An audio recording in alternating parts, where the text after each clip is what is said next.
Hi, I'm Bob Burg.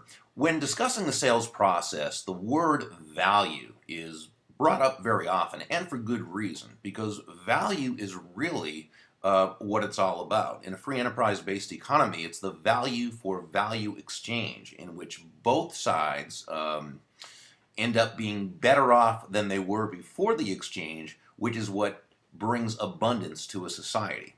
So, what is value? I mean, it's one thing to say the word, but as always, we want to define it so that we're all on the same wavelength and we are coming at it from the same direction.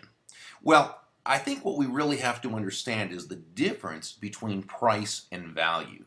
A price is a dollar figure, it's a dollar amount, it's finite, it is what it is.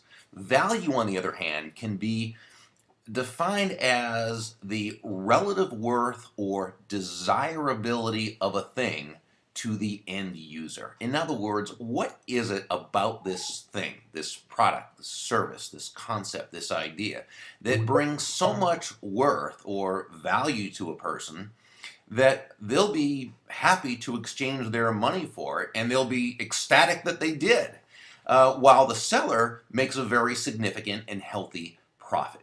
Let's use as an example an accountant who you hire to do your taxes. And this accountant charges you $2,000. That's his fee or his price.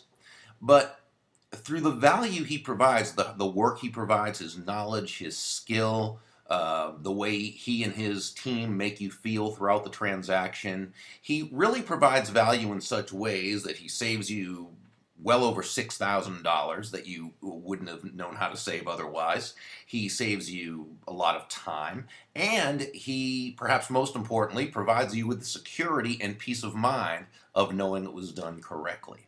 So we see here that value takes a couple of different forms. There's concrete value, that's the $6,000 in savings. You can really wrap your hands around that one. The time that has been saved, well, that's sort of concrete but also conceptual. We can place time and money together, not quite as easily.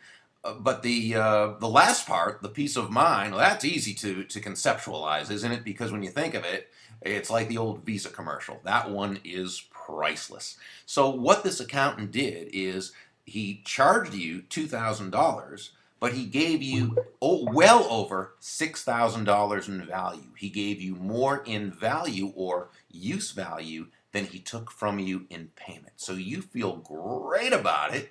And again, so does he, because he made a very, very healthy profit. And that's the kind of relationship we want to have with anyone with whom we do business. We want to give them so much more in value than we take in payment that they are just delighted by the transaction, and so are we.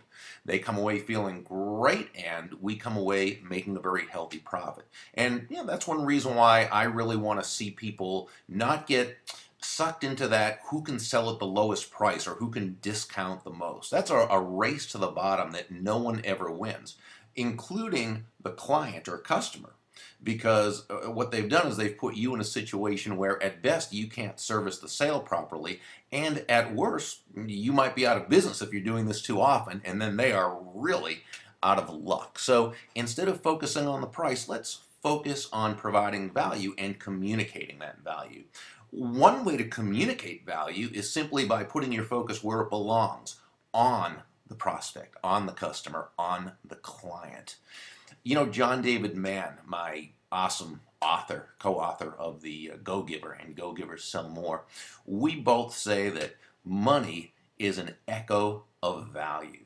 It's the thunder to value's lightning, which really means nothing more than the value comes first, followed by the money.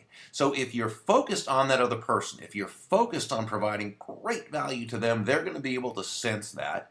And if what you're offering fits with their needs, wants, or desires, they will exchange their money for it. Remember this unchangeable, immutable law of economics.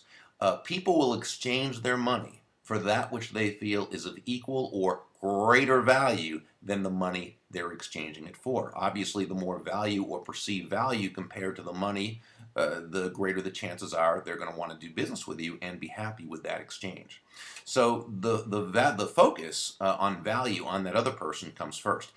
If, on the other hand, that person can sense, and they always can, whether consciously or unconsciously, that you're really looking at them as nothing more than a big dollar sign, as a commission check, they're probably not going to like you, they're not going to trust you, and the chances are they're not going to do business with you. So the first part is communicating that your focus is on them, where it should be.